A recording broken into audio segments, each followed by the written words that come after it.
This is Corporal Sky. Sky, this is Commander Wickham. It's been too long, sweetheart. Sir. Now, you've been working on this code for months and still no success. Oh, these things take time, sir.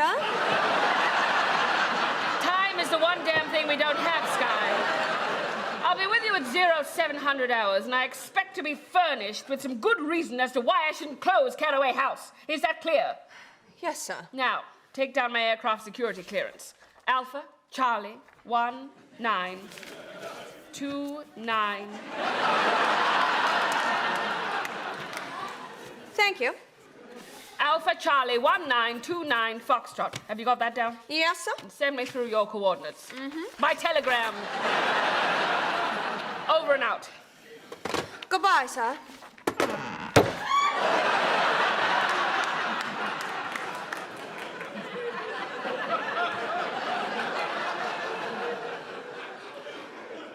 Hello. Goodbye. Hello, I'm Callum Finlay and welcome to episode 6 of Chatterbox, the last in our special theatre week where we talk to people who were performing when COVID-19 took hold. I'm an actor and writer as well as an associate artist and alumnus of Playbox Theatre, the company behind Chatterbox. For those of you new to Chatterbox, this is an ongoing series of conversations with actors, directors and artists from across the industry.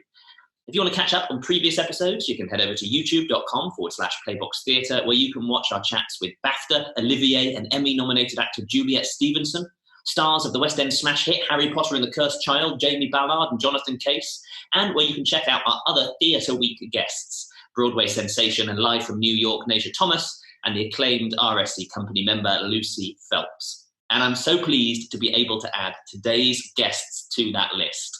But before we meet them, a quick reminder that, as always, we want you to get involved in these conversations too. So send in your questions. If you hover your mouse over the bottom of your screen on a laptop or the top of your screen on a mobile, and you'll find a button you can click to send questions directly into my inbox. You'll also be able to see the questions other people have asked and vote for the ones you'd like to hear answered. The more votes, the higher they appear in my inbox. And as always, we will try and get through as many as we can. Now, if you're watching live on YouTube, fear not. Though you can't message in questions, you can still get involved by helping to support Playbox Theatre, the company behind Chatterbox.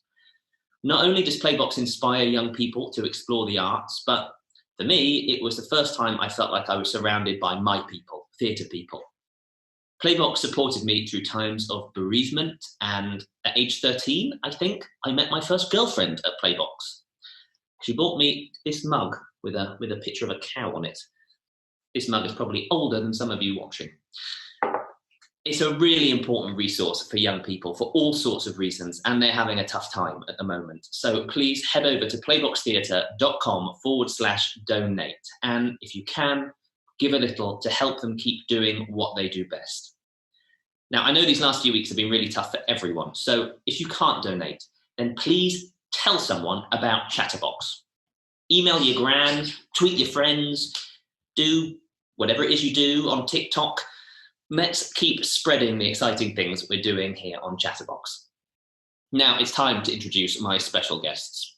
Charlie Russell and Dave Hearn need no introduction, but I'll do it anyway. Charlie and Dave are founding members of the Olivier and Tony award-winning theatre company Mischief Theatre. Since 2012, Mischief Theatre have been responsible for some of the biggest hits in British theatre. Their meteoric rise to success began with The Play That Goes Wrong. It started in a theatre above a pub before touring the country and landing in the West End in 2015, where it's been playing ever since. It had a Tony Award-winning transfer to Broadway, produced by J.J. Abrams of Star Wars fame, and has been performed on every continent on the planet, apart from Antarctica. When lockdown set in, they had 3 plays running in the West End: The Play That Goes Wrong, Magic Goes Wrong, and Comedy About a Bank Robbery. Their smash hit sitcom for BBC One, The Goes Wrong Show, has just been commissioned for a second series. And as if that wasn't enough to keep them busy, Dave is a keen free runner and Charlie is learning the piano. Charlie and Dave, thank you for joining us on Chatterbox this week. Hello. Thank you for having us. How are you holding up in isolation? You're in London, I think, with your cat Angel. Charlie, has she been enjoying having you at home? She has. I think this has been probably a dream come true for Angel. that we're around so much that now she's not even that bothered. She ignores us a lot of the time. Yeah. Well, I hope she makes a little appearance later. You might. Now, our first question comes from yesterday's guest, Nasia Thomas. Nasia says, Charlie and Dave, my most favourite cousins. I miss you both. I miss her. What are you both grateful for during this lockdown? Oh, I am most grateful for the garden. So we live in central London, but we do have a small garden, and we're growing some flowers, and there's enough space to put out a yoga mat so we can do exercise. I've got a bird feeder. So if you don't fancy going outside, and if following regulations, it's really, really nice to have access to the outside and to nature. Lovely. Dave, what are you grateful for? I'm also grateful for the garden, but I'm also grateful for Charlie as well. Oh, There you go. damn it! I should have. Because, you know, He's really shown you up there, Charlie. Charlie is my best friend, and so I'm locked down, you know, with my best friend, and that's really fun, and I like that. I'm also very grateful for my PlayStation. Order this comes in, you know. Yeah. Very good. Now, look, as a company, you've been so busy over the last 8 years. I mean, your output has been ginormous. Your work is enjoyed all over the globe. You were halfway through a 3-show season of plays in the West End. I wondered whether lockdown had been a bit of a relief. Is it allowed you time to kind of recharge and catch up on things?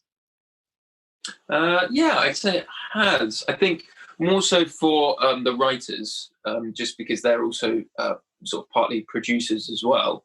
And so they're always in meetings doing stuff. I think for us, I didn't realise how much we'd been doing until we stopped. Because everyone kept saying, asking this question and saying, you must be so relieved and it must be a nice respite. But when you're in it, and you just don't really think about it. You just do it and it's fun and you like it. But I think the second that you stop, you go, oh, wow, there is time for other stuff. Like the idea of going on holiday for me was like a military operation to try and like find time to do it. And Dave, you were performing in Magic Goes Wrong when lockdown took hold, right? Yeah.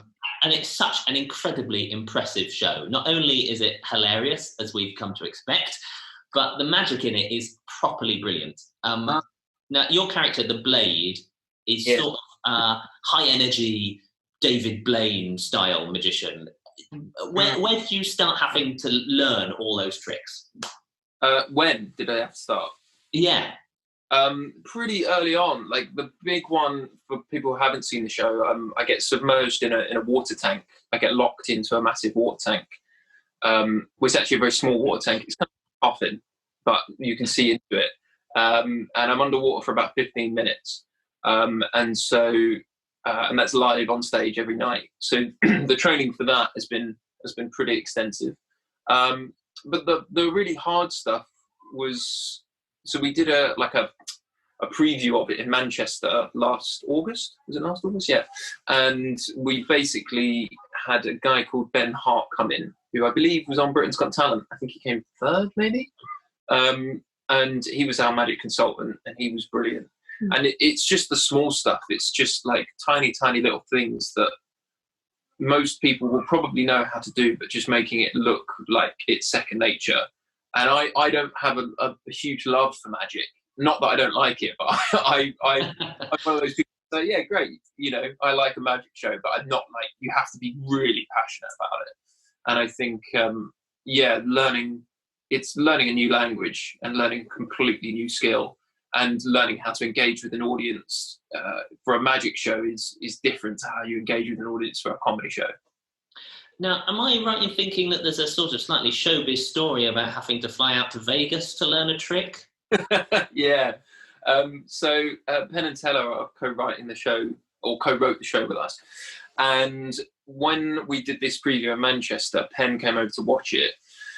And he really liked it. And so galvanised by our performance was he, that he donated a load of their tricks to the show. I was very fortunate that I got 3 new tricks, and 2 of them were theirs, I think. And so when we were rehearsing grown-ups, so that, I suppose this is an example of us being quite busy. We were rehearsing grown-ups in sort of September time, or maybe even it was August, actually. August, yeah. And Jono, who is one of the writers and the company director, he came to me and said, Dave, you free on Thursday? And it was Tuesday, maybe.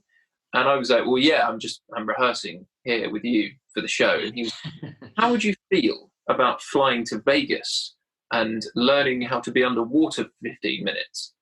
And I was just like, yeah, that sounds fun. And so they showed me the video of the trick, and I had no idea how I would even start to do that. But yeah, on Thursday morning, I was flown out to Vegas. I landed. I had 2 days in Vegas by myself, which is a very weird experience, because I had no contacts there other than Penn and Teller, and they were doing their show, so they weren't free. And then on the Saturday afternoon, I went into Penn and Teller's. They have their own theatre called the Penn and Teller Theatre. And I sat on stage with Penn, and before I'd even put my bag down, he was just like, right, Dave, we're going to learn how to do fire eating. And just handed me a flaming stick and then showed me how to eat fire. And then I did that, and then Teller showed up, and then they dunked me in a box of water for 20 minutes. It was quite an intense day.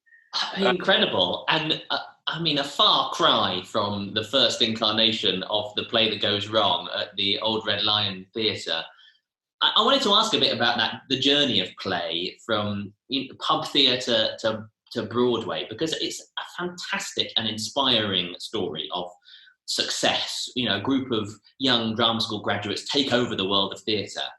But I wondered if the journey was as smooth as it sounds in retrospect. I mean, Charlie, what was the journey actually like? Were there bumps in the road? I think it was more bump than road.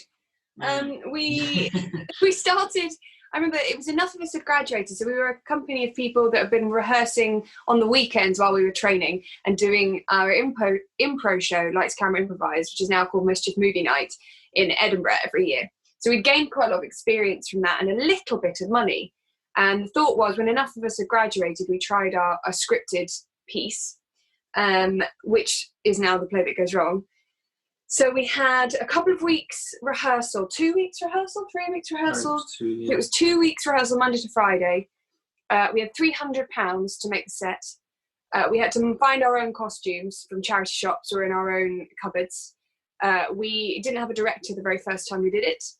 The actor who plays Trevor originally, Rob Faulkner, had come in. He's an actor and an actor musician, but he'd come in to do the lights for us because we couldn't afford a professional technician, and that's how the part of Trevor was born, because we needed it all to be have that meta level of theatre where you play within a play. And we had 4 weeks, and we washed the costumes twice. I think we had a little break over Christmas where the costumes were washed but not dried. So there was a performance where all the boys were wearing wet shirts. Oh, it was horrible. It was Jono did it, and I remember before he took it, I said, John, are you sure you want to do this? Because Nancy's offered to do it, and Nancy's like, not that Johnny's incompetent, but Nancy's very competent. and he was like, yeah, I'll be fine. And then it came back, and it was like they'd been through a hurricane. Like it was, you could wring them out. They were that wet. Sopping. Also, the window trick originally was meant to be Jonathan in the window, but they'd made the window without checking the dimensions, and it was too small. The space in the window was too small, so the only person who could do the trick was Nancy, because she's the shortest member of the company. And there was a giveaway. The margin for error was about that much either side. Oh my gosh. If she stood a bit too far forward, she would get hit on the back of the head. If she stood too far back, she'd get scraped down the back of her body, which did happen once in rehearsal. But because we couldn't drill the set into the ground, because we were the second show that day, we weren't even the main show at 7:30, we were the show at 9 o'clock at the Old Red Lion. So we had to be able to pack it up and put it away and put it back out again every day. So we used to weight the set down with stage weights, but throughout the show, with all the doors moving and coming off, the stage would move on the floor. by like a foot. So Gosh. I would be after the fight, I'd be behind that window section, actually finding the mark we'd made on the floor and shoving the set to line up with the mark. And I was in charge. And if it was lined up, I would look at Nancy and I'd go, like that. And go. And so she'd get into position, and then I would push it, but holding on to the frame and push the window. But if I couldn't get it in time, I'd have to go. In which case we had a different ending so that the window wouldn't fall down. And it's funny, it sounds really dangerous and it sounds really almost completely unprofessional, but actually what it bred in us was a sense of responsibility for the whole show. So we were all part of making it work. We were part of building it, painting it, although Nancy's mum did a lot of that. We were all part of looking after the costumes. We were all part of the technical thing. And then when it came to safety, Nancy had to be able to trust that I would never, ever push the window unless it was safe. So I had to absolutely adhere to that every day. And even if I wasn't sure, I wouldn't do it. And it bred within us a real sense of ensemble. And then it meant that when we were lucky enough to get those people, designers, technicians, stage managers, I think we've always had a lot of respect for what they do because we knew what it was like when we had no one and no money. And cut to 5 years later, 6 years later, and you have J.J. Abrams, the man behind Star Wars, helping you get the play over to Broadway. Dave, how did he come to be involved? So there is quite a funny story actually, but it is actually true.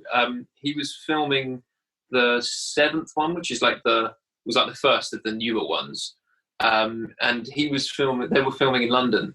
And he had a night off, and he went for a walk around Hyde Park, and he Googled on his phone plays to see in London, and the play that goes wrong came at the top, and so he just came on that recommendation from Google, and he saw the show, and our producer, I didn't really know who he was. I didn't recognise him. Yeah, he came backstage, and everyone was very excited, and we were just like, here's a nice sort of small American man, and he was very pleasant, very complimentary about the show, and he spoke to Mark Bentley, one of our producers, and they kind of had sort of producer chat, and then we were kind of talking about taking it to America, and we just got in touch with his office and said, what do you think? And he was like, yeah, I'd definitely be up for it.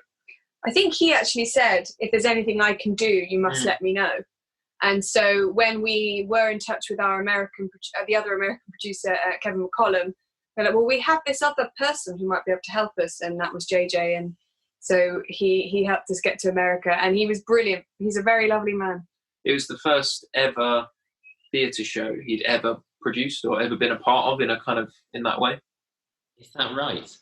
Yeah. It also makes sense that after such a successful run of Play That Goes Wrong, jetting off across the world, that you would bring then your unique style to our TV screens.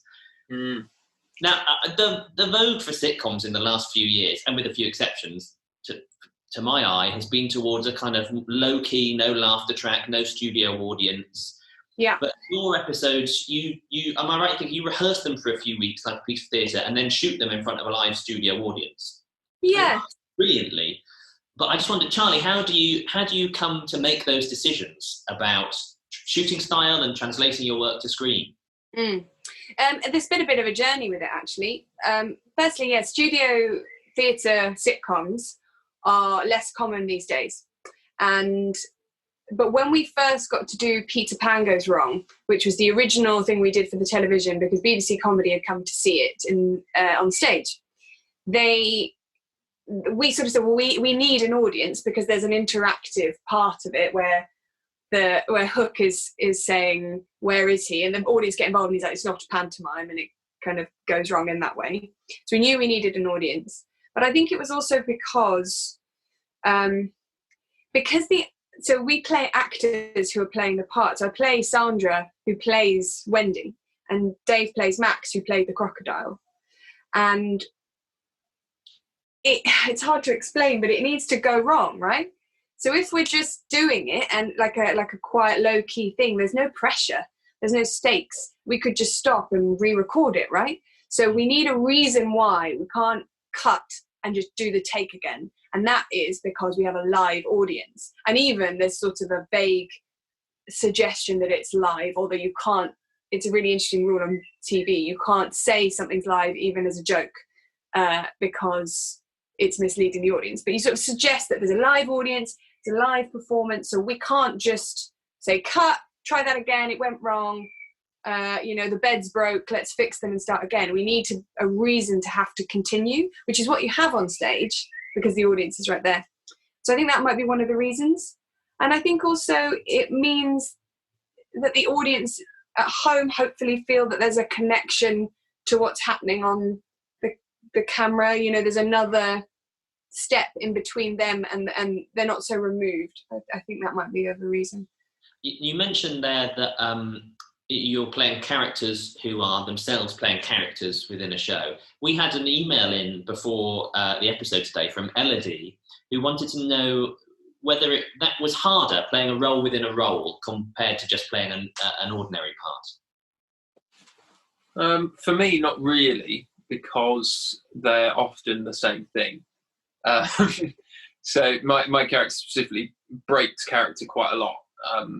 But I think on the whole, like it's kind of okay because you're then given more ammunition to just discover what's funniest. So I think sometimes it's better for Sandra to react to something than the character that she's playing to react to something.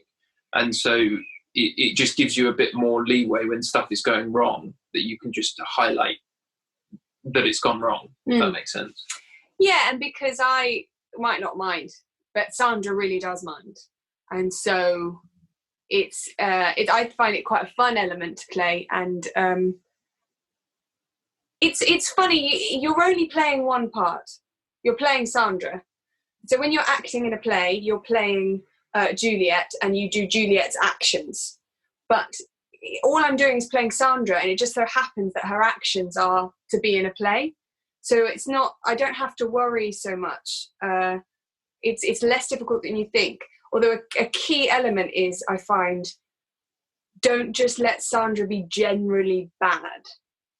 She has to really try to do it her best, because if it's sort of like just generally rubbish, that's not very fun. And when it goes wrong, because it was already a bit wrong. So we try and have a rule that all the characters are trying really, really hard, and they're not all of them are dreadful. Dennis is pretty dreadful, but Sandra's half decent, and so it's funny when it goes wrong for her in that way.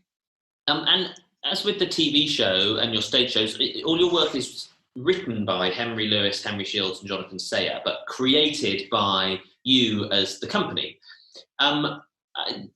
Dave, what does that mean practically? How do you create work? That's a very good question. So basically, the boys write a script, which is kind of more in the early stages. It's much more of a blueprint for what we want to do.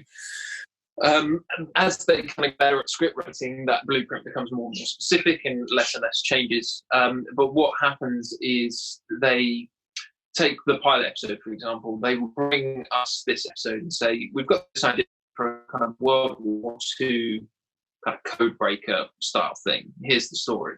And then we'll probably have, for 6 episodes, we have 6 weeks roughly to workshop them. So it's roughly a week per one, maybe slightly less.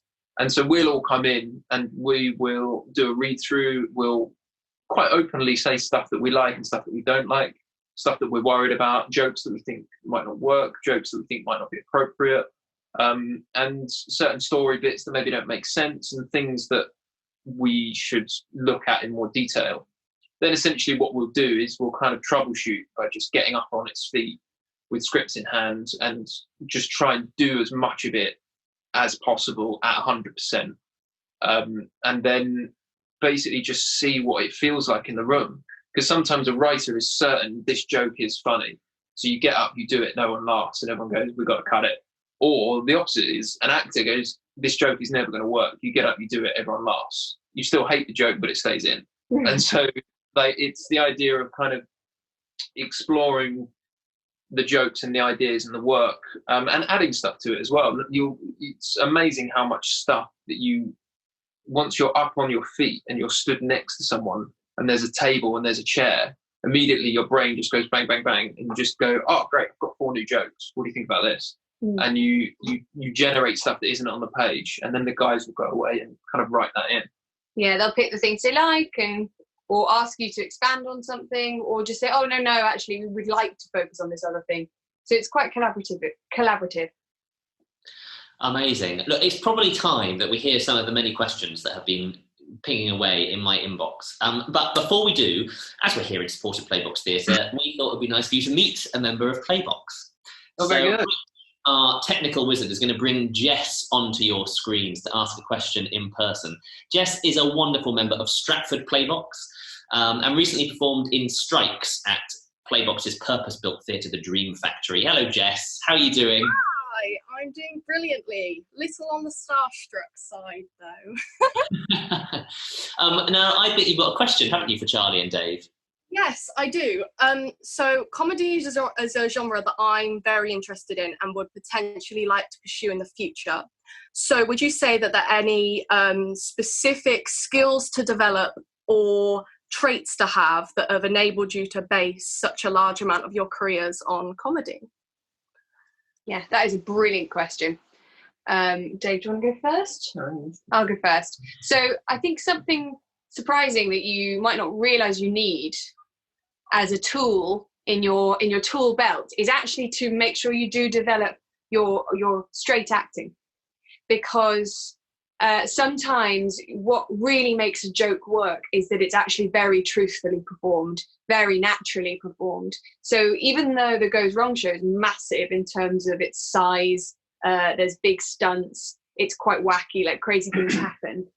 If you didn't believe that it mattered to us, if you didn't believe that we were upset or about what happened or frightened or found it funny, then I don't think you'd laugh as much. So I've always thought that if you want to be a really good actor, you actually need to be able to act very well, truthfully and naturally. And you might do something and that doesn't call for it, but if you have it there on your belt, you've got it if you need it. I would say, weirdly, the 2 best things you can do are get rid of 2 things that you probably have in abundance.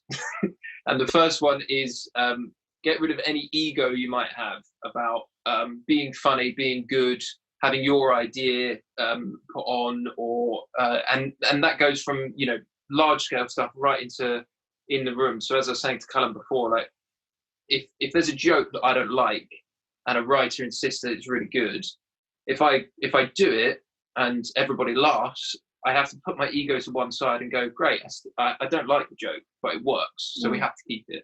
Just because I don't like it doesn't mean that we shouldn't do it. Oh, and also you don't half do it because you didn't like it. You need to do it 100%. Otherwise, it's not fair on the writer and what they've written. But the reverse is also true, that if you come up with the joke and people don't like it, don't push it because it's yours. And the second thing is everyone has this very acute fear of failing. This idea, we're kind of brought up with this idea that you shouldn't fail, that failure is bad. And my advice would be to completely disregard that. And I think failure is very, very good, because I think if you can sit in failure and learn from it, there's no sharper lesson than getting in front of 600 people, delivering a joke that doesn't get a laugh. You will learn very quickly that an audience is a very, very good director. So don't, and what I mean by don't be afraid to fail is not just like, you only live once, just get up there and do whatever. It's like work hard and try and do all of those things, and know that even with all of that work, you still might fail. But that is also okay. And not only is that okay, it is good, because you'll come off going, okay, great, what did I learn from that? And that's from auditions to drama schools to even if you get like a West End show and you've got an idea of what you're going to do for your part, don't shy away from something because you're going to fail. Go towards it. And I think the way that I tend to do stuff is I fail so much that all that is left is what is right. So that's one way of doing it. Yeah. Don't let Jess, fear. does that answer your question? Yeah, definitely. Thank you very, very much. Oh, you're Now, welcome. I happen to know that it's your birthday today, Jess. It might be. Yeah, happy birthday from everyone here at Chatterbox. Thank you very much. Charlie and Dave, I think you might have something to say to Jess, but do you? Yeah. Should we sing happy birthday? Mm. Yeah. Okay. We'll just sing happy birthday, and we haven't practiced this. It's not very good, but we'll try. Are you ready? Happy birthday to you. Happy birthday to you. Happy birthday to you. Happy birthday to you.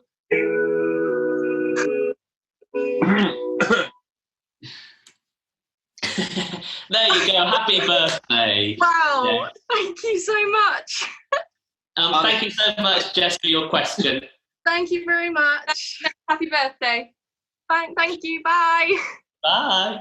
Now, Charlie and Dave, before we take some more questions, we're going to launch a little poll.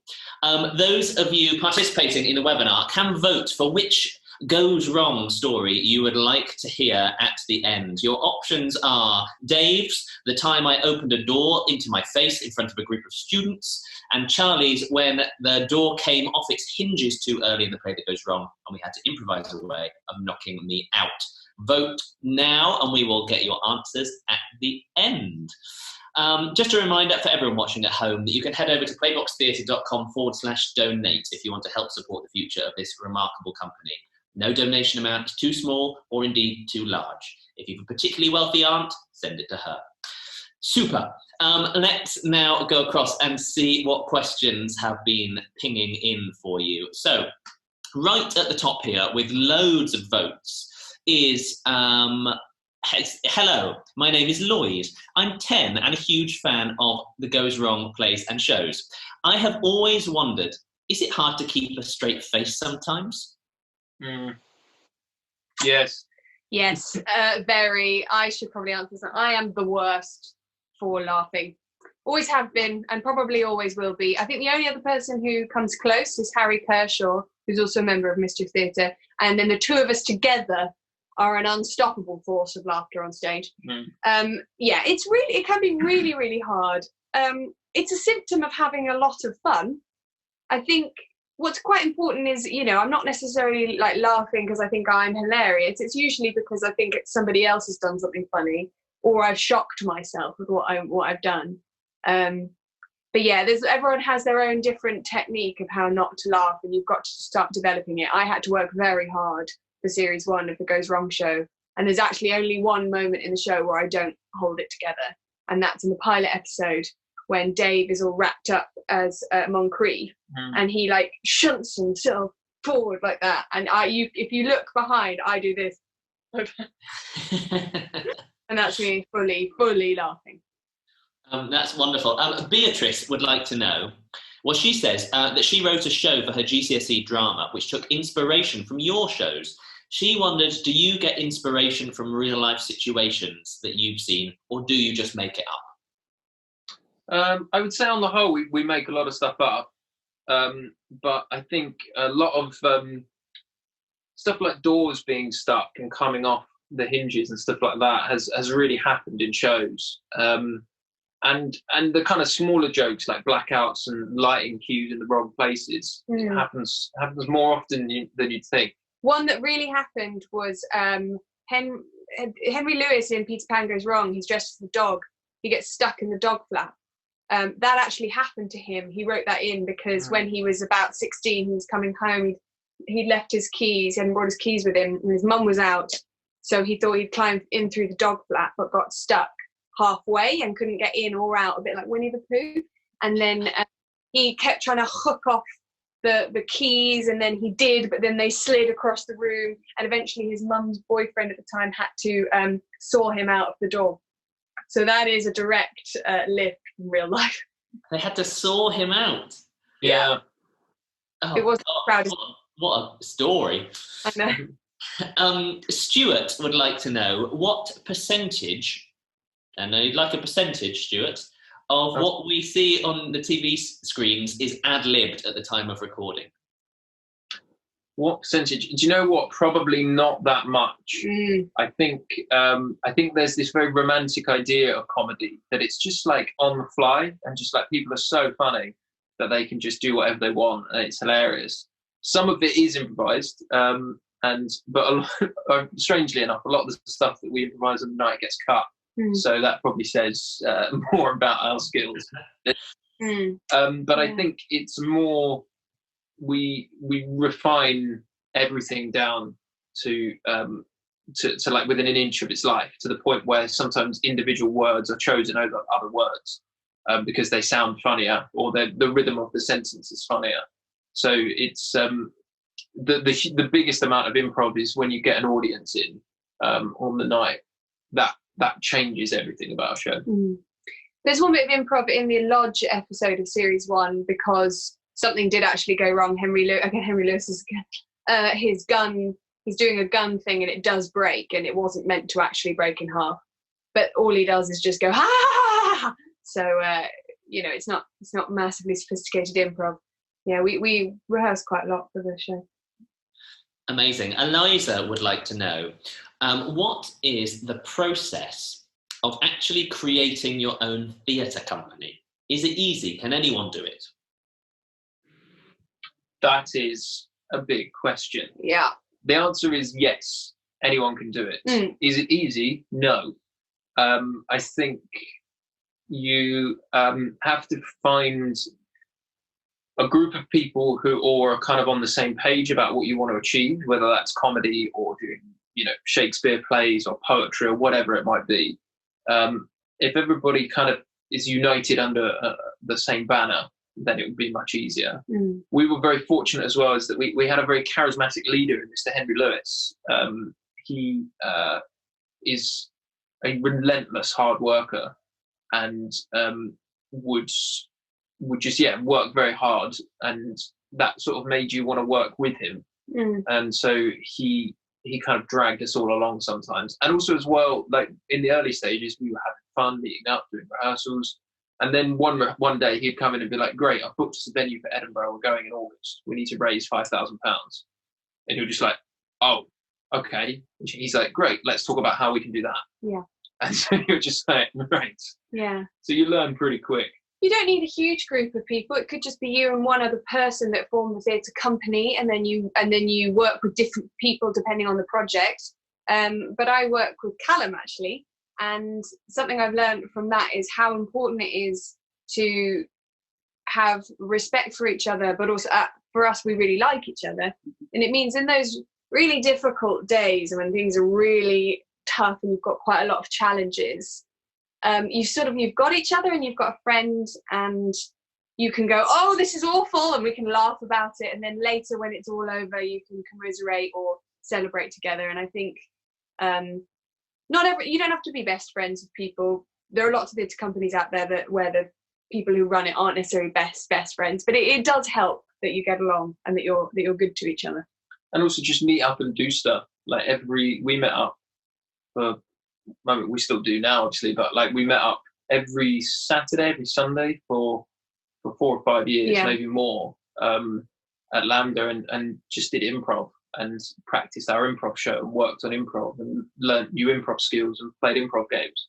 And you don't necessarily have to do improv, but basically anything that you want to do, just meet up with people consistently and just do that, and you'll get better at it. Good friends and hard work. Yeah. Harry would like to know, and I'm going to read this as written, what made you get into such an unusual type of comedy? Sure. Interestingly, I would disagree that it's unusual, but I suppose it's not that common anymore. It might be an age thing. So when I grew up, I watched a lot of sitcoms on the BBC, like Only Fools and Horses, Fawlty Towers, Open All Hours, Vicar of Dibley.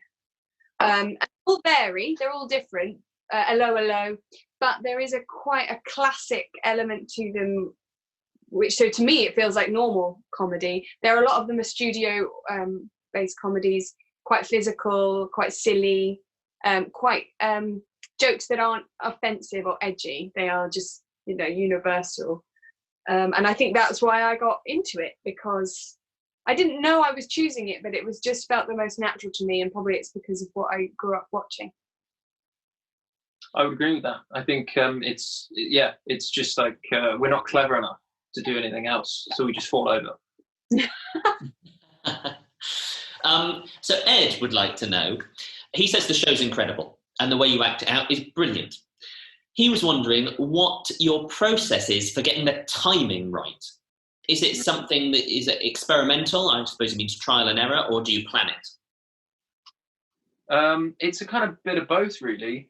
I think as we practice it more and get better at it, I think a lot of people have, for example, in the TV show, we had a lot of stage management and crew and special effects and stunt guys and all that kind of stuff who'd never met us before. And the comment that we got the most was that we have a very good natural sense of understanding timing of jokes, but also understanding how to work with each other, because we've worked together for such a long time. So as we kind of get better at that, I would say our natural understanding, it's kind of like music. You sort of get what it's supposed to sound like and get what it's supposed to feel like. But 9 times out of 10, you'll just, deliver a joke and hope it lands. And then someone will go, actually, no, you need to leave a pause before this word. So then you deliver a joke and hope it lands. And then suddenly it starts becoming funny. And so you learn by watching, you learn by doing, but we kind of feed in little bits. And sometimes you're guessing as well. You go, oh, I think that word's making it sound weird. You need to change it to this. I might be wrong, but let's try it. Definitely. Sometimes we just have the same joke told 3 slightly different ways. Bam, bam, bam, bam, bam, pause, bam, bam, pause, pause. You have like 3 different versions, and we literally just do them one after the other, and everyone picks their favourite. And we also have lots of jokes that get laughs, and we have no idea why. Oh yeah. There's probably like 1 or 2 in every episode, which I have still to this day no idea why that's funny, but it is. Eiley says comedy is considered to be very subjective, and people have very different comedic preferences. Why do you think what you do is so widely popular? I think you touched on that earlier, Charlie, but maybe you could expand a little. Oh, Dave really needs the toilet. I would say, absolutely, comedy is still subjective, and there'll be lots of people who don't enjoy our shows, and that's fine. But I think you're right, we have a bit more of a universal appeal, and I suspect it's because we are the butt of our own joke. So we take the myth out of ourselves. It's not a group of people, it's not another person or, someone else's strife. It's our own. And we say, please, you can laugh at us. That's fine. We want to look stupid for you. And it's not sweary because of the BBC. It's not particularly, X-rated or anything like that, which means that, you could watch it with your grandma and not feel embarrassed, I think. Yeah, we try not to be edgy. We just want it to be funny, and we want us to be the joke. We don't want to take the mickey out of somebody else. Well, Harry here says that he watches it with his mum and loves the show. He would like to know what it's like to say to your friends, I'm in the play that goes wrong. As in my friends who are not in the play that goes wrong? Yes. Yeah. Well, they all know about it because they all came to see it when we were doing it in the Old Red Lion or the Trafalgar Studios or on tour. We had lots of support from our friends, so it's not a shock to them. But I'm really proud of it. It's quite nice. You sort of say, maybe you know me. I've done this play called The Play That Goes Wrong, and sometimes people haven't heard of it, but a lot of the time they go, oh yeah, I love that. And it feels really nice to have brought joy to people's lives. Yes. Archie asks, when did you start acting? But I wonder maybe if we could expand that and you could say a little bit about what your route into the industry has been. Because I think, Charlie, you took a year out, didn't you, before you went to drama school? Maybe that is something you could talk about. Yeah, it took me 3 years in a row of applying before I got in. I got in on my third attempt. So I applied straight out of school and didn't get into anywhere. So I took a year where I did a foundation course. I applied again and didn't get into the schools that I wanted. So I worked for a year at my old school in the technical department as an assistant. I wasn't very good. I wasn't very assisting. But I learned a lot about things like Final Cut Pro, which is software you use to edit film, or lighting and sound. And I helped to build the set. And what that did was it really gave me a chance to understand fully a bit more of what goes into making a play. And yeah, that was sort of my route in. It took me a couple of years, and I'm glad it did. Also because in that year off is when so Jonathan, who I knew before, had joined Lambda and had met these guys and was rehearsing with them once a week. And he said, come on down. And I was doing that before I went to drama school. And I'm really, really glad I did, because I think at drama school, I might have been a bit like, well, I've got to focus on just the rules and everything I've been told, and I mustn't do extra things. But actually, because I'd already started, I knew I couldn't not see these guys every week, and it meant I broke the rules a little bit, and I'm really glad I did. And what about you, Dave? What was your route into? I'm going to act because I think she's burning herself. Oh, very good. Hello, it's me on my own. So I started acting quite late. I think I started when I was 17. I grew up in a town called Harlow. I don't know if some people are here today from Harlow, but yeah, I did a play there, and then I did. I also had a year out before I went to college to do a BTEC, and I just did lots of regular jobs and lots of fun stuff. And yeah, then I did a BTEC course, and then I got onto the foundation course at Lambda, and then I got onto a 3-year course at Rose Bruford. Yeah, I kind of, in that respect, it was a slightly traditional process, but I started quite late. And I was really lucky that I got into Lambda on my first go, and I got into Rose Bruford on my first go. But I kind of left college. I was quite smug, actually. I think I thought I was very good, and that would be some big advice. Don't leave the age of 18, 19 being like, yeah, I'm good at this, because people can tell. Mm. So you both did foundation years. Mm. Yeah. Were they beneficial? Hugely. Yeah, really. It was really useful for me because it was a stepping stone from school. I went to a really excellent school for my sixth form, particularly. It was very like a big family, and you were well looked after. Everybody knew each other.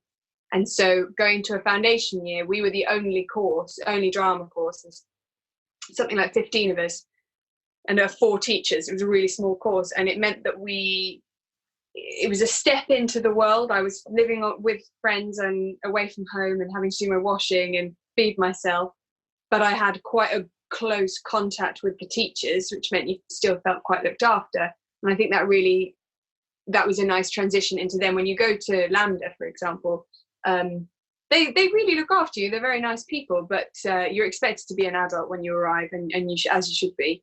And I was quite lucky that I had that stepping stone, I think. Excellent. Bhavan would like to know, both your careers have been comedy orientated. Are there other genres you'd like to delve into? Oh, always. Yeah. Different types of comedy. No, I think I know I've sort of fallen into comedy a bit. Like I never kind of grew up and left drama school being like, oh, I'm going to go into comedy.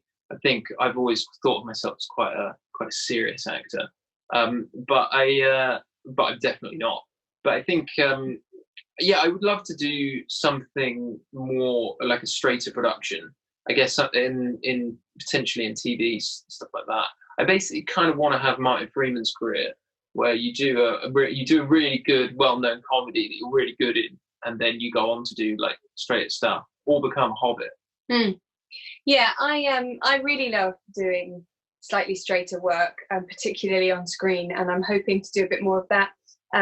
One of my favourite genres of TV is the cop drama mystery type thing, you know, Luther type stuff, and I would love to play a hard-nosed, serious sort of cop trying to hunt down a murderer. I'd really love to do a few more serious things. I also really love older plays, so I don't tend to do a lot of Shakespeare, but I would really like to do some Tennessee Williams or some Chekhov, because I think there's actually an element of comedy in there that if you bring that in, it'll make it more relatable and not so serious, but actually then hopefully more heartbreaking as well. Well, you heard it here first, casting directors. You know what you got to put them in. Tom would like to know, he says, hi, I've watched almost all of the Goes Wrong show, and he finds them so funny. But he was wondering how much tech is involved in making the shows. What specifically the TV stuff? He just says the Goes Wrong show, so I guess you maybe talk, maybe both. A lot for both shows. A lot of tech. With TV, we have like a stunt team for some of the biggest stuff, and they figure out how to do a lot of the stuff, and all the way down to like small things. We also have an entire special effects team. We had a special rigging team to come in and build the set for 90 degrees. Full stage management and floor managers, hair and makeup and all that kind of stuff. And that's before you even got into the lighting and the set dressing and all that kind of stuff. So the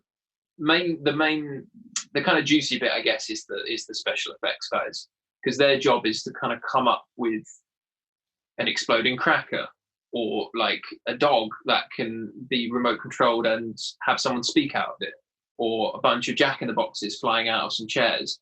And so kind of big, crazy things that have never been built before. So yeah, there's a lot of trial and error involved in that, I'd say. Yeah, a lot of tech, and it's really fun to work with those people. I would say, actually, if anyone's watching this who is thinking, I don't actually think I want to be an actor, but I really love the world, there is a lot to do in TV and theatre that isn't necessarily on stage. And those people are essential, highly skilled, and massive parts of the team. You just don't see them on the screen. So if you're interested, you definitely have a look at that kind of thing, and look into the other kinds of things you can do, because we had a huge team and it felt really like a big family, and it was great. One of our special effects guys had a special license because he could, when he made the little explosions in like the crackers and stuff, and he was telling me about the chemistry of it. He can build bombs, and so he knows how to do that. And so he was just like, you build a bigger one, and I was like, wow. So he's like a qualified chemist, and so he knows that he's decided to apply it to TV, and I was like, that's really cool. It's really, really cool. That is really cool. Linking to all the tech stuff that you have in your shows, Harry says at the end of Peter Pan Goes Wrong, there's a big scene with spinning and falling, and it's all chaos. He wants to know how do you do it so that nobody gets hurt? In sections. So you kind of, the revolve section we would do in it was a real kind of like mind bender, because like we had the revolve in the rehearsal room, but we didn't have the revolve to actually work with. So what happened was the director stood on the outside and he walked around as if it was the revolve, as if this is what the audience was seeing. And he would just do each section. So he would be like, this is what we want to happen in this section.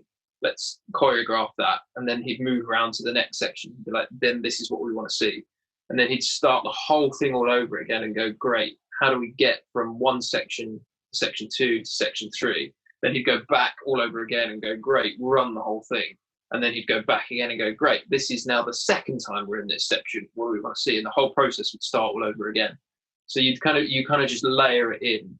And he's a very good director, actually, a guy called Adam Megiddo, because he tells us to just walk stuff through, never tells us to speed up, never tells us to do any more than what we're doing. because he knows that when we get used to it, we'll just smash through it at breakneck speed. So you just naturally get better at it. Yeah, but it's about building and layering it.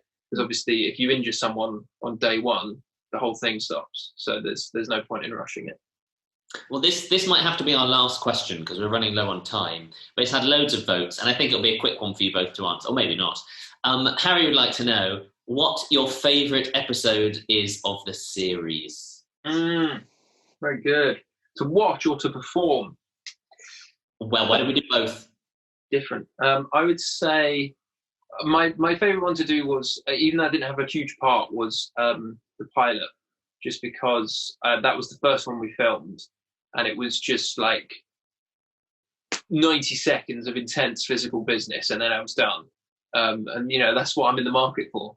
But I think my favourite, and actually my favourite to watch, might be the trial. Actually, the trial I think is a really fun episode. I really enjoyed playing Sandra playing Barbara Burgess in 90 Degrees. That was a really fun character. But I would say my favourite episode is also the pilot. I think it has the best balance of huge stunts and physical and visual jokes, as well as smaller, slightly more incidental or character-based jokes. It's also, I think, a really good one for the ladies. I think the three ladies really carry it. And not in like a nasty way, but just, you know, I think it's really strong performances. My favourite scene of the whole series, in fact, is the one that we showed before we started. That's my favourite scene. It's one of mine as well. It's so funny, that bit. I love it. Now, look, the results are in for the poll. The story they would like to hear is, drumroll, Charlie's door story. Okay. Take it away. They're both Dave, door-based. So. Both door-based, always. But also, Dave, you know, you were involved in that, so this is good.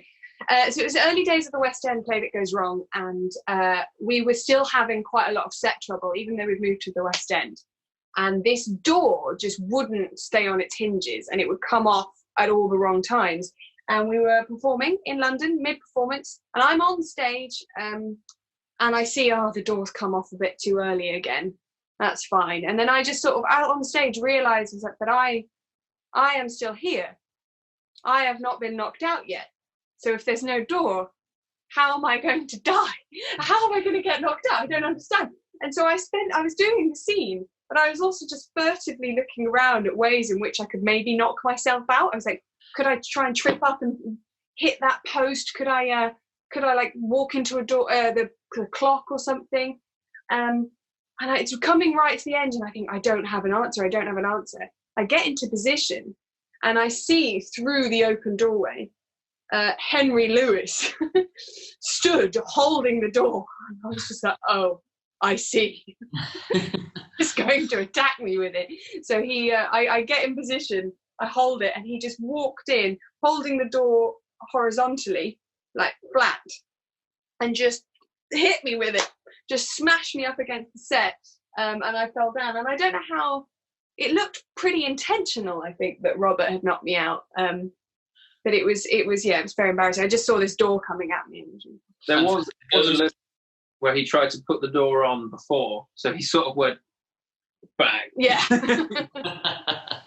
The Goes Wrong show really going wrong there. Yeah. Look, that just about concludes episode 6 of Chatterbox. But before we wrap up, Charlie and Dave, I wondered if you'd be kind enough to share your lockdown list with us, things that can keep us stimulated in isolation. What have you got for us? So, something crafty, and I'm not a crafty person at all, not arty, so don't feel intimidated. I made a ladybird house. I like to call it a ladybird hotel, out of newspaper and old plant pot. There's some instructions on the RHS website, but also I can provide a link to Callum. And then you put it out in your garden and encourage ladybirds and other insects to come and live in your garden. And then hopefully that's good for your plants, for your birds, and for nature in general. Very good. I have things. One, if you haven't watched it, watch all 12 episodes of Fawlty Towers. It's like the original Goes Wrong show, and it's absolutely brilliant. And any Blackadder as well. All of those are hilarious. And the second thing is if you don't want to watch those older comedies, but you're watching something more contemporary, rather than kind of watch it because, you know, just for the sake of watching TV, find something that you like, that you enjoy watching. If it's comedy, then analyze it after you've watched it. Find the things that you think are funny and figure out why they're funny. Figure out why you think they're funny, and find the things that you think are not funny and why they're not good. And so start to think about entertainment in that way whilst you're in lockdown, because you'll be consuming a lot of it. Yeah, you can break down the story of a joke, and maybe you'll go, I think I didn't laugh because this bit wasn't clear, or I knew it was coming, or I think I laughed because I knew exactly what was coming and then it succeeded. So you'll work out when and why things work, and that's quite useful. Ruin jokes for your parents by explaining it to them. Yeah. That's fantastic. I'm going to revisit Faulty Towers. I loved that when I was growing up. That's a great recommendation.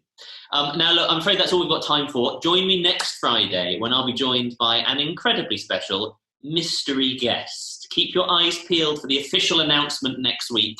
If I were you, I'd head over to playboxtheatre.com/chatterbox and book your place before we announce it.